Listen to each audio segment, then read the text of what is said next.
Okey, Assalamualaikum. Saya Hamiza daripada Piram Travel Tanjung Malim. Okey, hari ini saya nak kongsikan tentang cara kita nak buang sifat perasaan pemalu dan juga pendiam. Okey, kebanyakan juga orang apa nak kata remaja-remaja lah yang yang ramai juga ada sifat-sifat ni, iaitu sifat perasaan malu. Contoh saya sendiri pun sama juga, uh, malu dan susah nak bergaul dengan orang sekeliling apa semua kan. Okey. Jadi kat sini saya nak kongsikanlah uh, cara nak buang benda tu bukan saja untuk secara live untuk semua orang tapi untuk diri saya juga, supaya kita semua sama-sama boleh memberanikanlah diri kita ni bila kita di dunia yang zaman sekarang ni lah, zaman yang dah maju. Okay.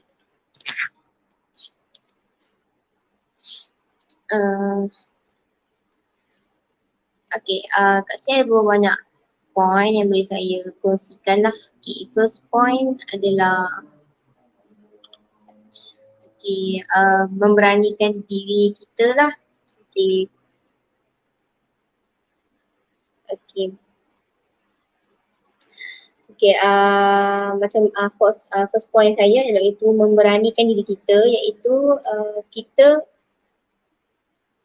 memberanikan diri kita sendiri untuk berhadapan dengan sesiapa sahaja orang yang kita kenal, lagi-lagi orang yang kita tak kenal. Sebab dengan orang yang kita tak kenal ni kita lagi rasa segan, rasa malu untuk kita nak bergaul dan bercakap kan. Okay, kalau orang yang kita kenal ni mudahlah untuk kita nak pergi bertanya ataupun apa sahaja. Okay. Okay, so first kita kena setkan minda kita ni, mindset kita ni untuk kita memberanikan untuk melakukan apa sahaja. Okay, tak kisahlah apa-apa pun. So kita ubah dulu mindset kita ni untuk membuat sesuatu yang memberanikan diri kita untuk kita ni berani berhadapan dengan sesiapa sahaja. Okay, di dunia luar ni lah. Okay, kemudian kita juga pedulikan kata-kata orang lain tentang kita ni bila kita nak berdepan dengan orang. Tak payah nak ambil kisah sangat lah orang nak mengata ke apa kan. Tapi kita confident dengan diri kita sendiri. Okay. Okay. Satu lagi, biasa mestilah orang diri kita sendiri, kita perlukan orang hormat diri kita. Okay, bila kita nak orang hormat dan pandang pada diri kita ni, kita mestilah kena berani berhadapan dengan diorang dulu kan. Okay, bila kita berani dan automatik orang akan pandang kita secara baiklah. Tak adalah orang nak, macam kata, orang nak kata apa-apa semua kan kata orang ni apalah. So tak ada. So diri kita sendiri first benda, mindset kita, cara kita. Okay, untuk orang pandang lebih tinggi pada diri kita ni. Okay, jadi bila kita tukar mindset kita semua ni, secara automatik kita ni sebagai orang yang pendiam, pemalu akan rasa kurang lah nak rasa benda-benda macam tu. Okay, keyakinan diri kita ni. So bila kita dah biasa dengan diri kita takut ke semua, memang susah lah. Okay. Jadi untuk buang perasaan tu benda penting sekali untuk memberanikan diri kita dan mindset kita. Okay. Untuk kita memberanikan diri kita lah dalam pada zaman sekarang. Okay. Okay, itu first point. Untuk second point pula, kita aktifkan diri kita ni dalam bidang co-curriculum, sekolah ataupun universiti. Okay, bagi pelajar ataupun pelajar lah yang sedang bersekolah ataupun yang sedang belajar di universiti ataupun yang sudah habis belajar. Okay. antara salah satu cara jugalah untuk kita nak menangani masalah diri kita yang malu ataupun takut ni, kita libatkan diri kita ni dalam aktiviti ataupun bidang kurikulum, tak kisahlah sama ada waktu di sekolah ataupun di universiti. Okay. Bila kita join persatuan ataupun kita aktif dalam apa-apa bidang macam ni, secara tidak langsung kita akan dilatih untuk berhadapan dengan orang ramai secara tak adalah terus tapi sedikit demi sedikit. Okay. Bila kita dah biasa dengan gaya hidup macam tu ataupun kita dah biasa dengan join benda-benda aktiviti macam ni, kita takkan sedar yang kita ni sebenarnya dengan ramai-ramai orang. Tapi kita tak rasa segan, tak rasa malu. So itu antara tips dia lah. Okay. Jadi tak kira lah kita ni, tak kisah bila kita dalam satu bidang kurikulum ni mesti kita akan pegang jawatan. Okay, tak kisah kita ni pegang jawatan presiden ke atau ahli jawatan kuasa sahaja. Dia ataupun sebagai seorang yang aktif. Okay. Pun dalam bidang tu yang penting kita kena memberanikan diri kita. Okay, join dan juga banyak memberikan idea. Okay, tak semestinya orang yang berjawatan sahaja boleh kongsikan idea kan. Jadi orang kita ni yang aktif selalu hadir bidang-bidang macam ni pun kita boleh memberi pendapat kita sendiri. So dari situ kita bolehlah nak kurangkan rasa takut ataupun malu pada diri kita ni. Okay, jadi bila kita join bidang kurikulum ni juga, kita boleh bercakap. Okay, kita boleh, macam saya cakap tadi, kita boleh nak bagi idea ke apa, so kita bercakap di hadapan orang yang ramai. Okay, kita mengurus juga masalah orang, kita mengurus satu program macam mana. Okay, bila kita dalam bidang kurikulum, automatik kita lecturer mesti akan suruh kita okay, awak kena handle program macam ni. So semua benda kita yang kena handle. Okay, contoh kita nak uruskan program. Okay, mesti kita akan melibatkan semua orang. Kita kena cari AJK, kita kena cari sesiapa sahaja untuk dan dari situ kita akan berinteraksi. Okay, kita akan bercakap, berkomunikasi dengan orang-orang yang baru atau orang-orang yang dah memang kita kenal. Tapi yang benda penting kat sana kita bercakap, kita berinteraksi dengan orang. So dari situ pun boleh kurangkan untuk kita rasa takut ataupun malulah. Okay. So bila kita dah praktikkan benda ni secara lama kelamaan, benda tu akan jadi satu benda normal dalam diri kita untuk kita berhadapan dengan orang ramai. Okay, dan kita akan kuranglah rasa malu kan untuk kita nak buat balik benda-benda macam tu. Okay, kerana sebabnya kita dah latih diri kita ni secara tidak langsung dengan join aktiviti-aktiviti macam ni.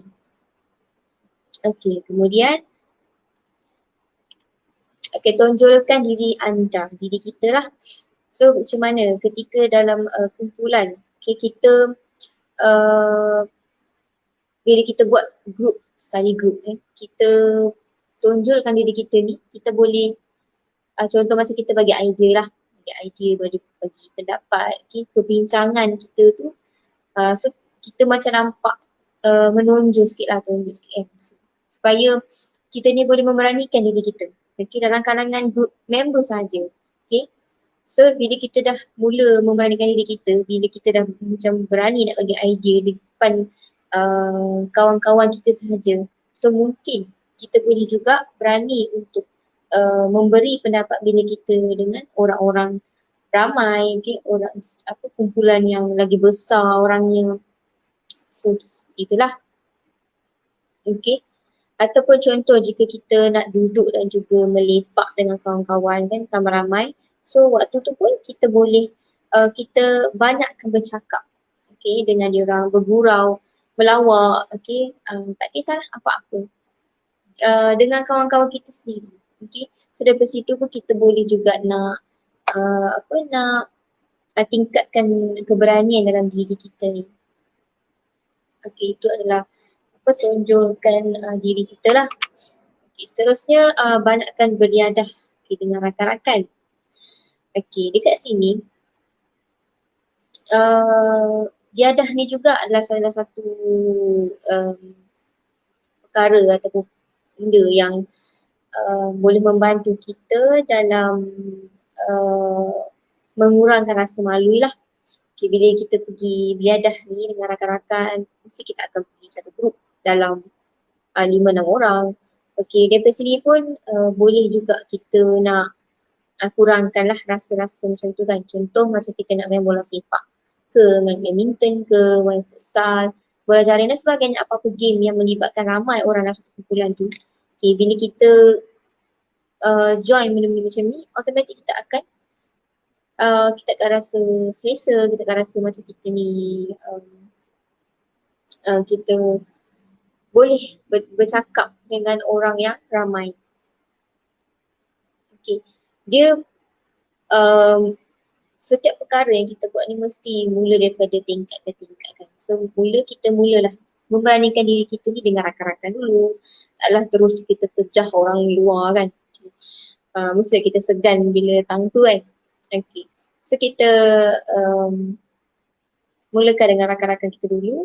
So kita contoh macam saya cakap tadi main futsal ke apa ke, mesti tak akan banyak bercakap dengan kawan kita. And then untuk kita nak fikirkan apa-apa idea atau strategi yang sesuai untuk kita nak menang. Okay, kita nak menang perlawanan yang kita dah fixkan tu. Contoh main badminton, main futsal, kita dah kita dah plan dengan kawan-kawan kita ni, cakap yang kita dah ada satu mindset yang kita nak menang. So mesti kita akan berinteraksi kat situ. Okay. Jadinya contoh kalau bayangkanlah kalau contoh kita buat je benda tu setiap hari, okay, beriadah. So mestilah daripada situ kita dah rasa kurang untuk rasa malu ataupun takut. So benda tu juga secara tidak langsung kita akan dapat menghilangkan sifat pendiam dan juga pemalu dalam diri kita ni. Okay. Yang tu untuk banyakkan riadah lah dengan rakan kita. Okay. Seterusnya banyakkan bersenam. Okay, banyakkan bersenam ni dia nampak macam tak kena-mengena kan dengan apa pemalu ataupun takut ni. Tapi sebenarnya ada. Okay, secara segi psikologi, sebenarnya ia memberikan satu kesan yang sangat sifat pada diri kita ni yang sangat baik lah. Contohnya jika kita ni pergi bersenam dekat tepi tasik lah contoh kan, atau mana-mana tempat yang lapang, tempat yang untuk kita bersukan ataupun berjogging atau whatever. So kita sebenarnya sudah berhadapan dengan semua orang sebenarnya dekat situ. Okay, berhadapan dengan masyarakat yang berada dekat luar. Okay, bila kita keluar saja daripada rumah ataupun daripada tempat tu secara seorangan, kita akan pergi ke tempat awam. Bila tempat awam ni memang orang ramai kan kat situ. So secara tidak langsung kita akan memberi kesan kepada diri kita sendiri supaya tak menghilangkan sifat malu tu. Okay, bila kita dah beranikan diri untuk keluar secara seorang, okay, dari situ dah nampak dah yang kita ni boleh hilangkan sikit rasa malu daripada ataupun takut dalam diri kita sendiri. Okay, contoh orang yang malu ni, dia tak berani nak keluar langsung daripada rumah nak pergi bersenam ke apa semua kan. Takut orang tengok lah, takut orang cakap apa-apa lah, macam tu contoh dia lah. Okay, so bila kita dah keluar pergi untuk bersenam sahaja untuk diri kita sendiri ni. So daripada sini secara kita tak langsung kita dah kita boleh nak jalan-jalan depan orang ke apa ke, macam tu lah. Jadi contoh yang saya cakap tadi, bersenam ataupun jogging walaupun seorang, okay, secara persoalan ni adalah boleh membuang sifat diri kita berhadapan dengan sifat diri kita yang malu tu, dan kita untuk berhadapan dengan orang ramai. Okay. Bila kita banyakkan bersenam dan juga dia dua benda lah yang kita boleh nampakkan. Bersenam ni bukan saja untuk hilangkan malu atau takut, malah boleh memberi kesihatan juga pada diri kita sendiri juga kan. Okay, jadi kita dekat sini dapat dua benda dalam satu perkara yang kita nak sebenarnya. Okay, jadi untuk hari ini itulah antara beberapa cara ataupun tips lah untuk kita melarikan diri daripada malu ataupun takut. Jadi itu sahaja pada saya hari ini.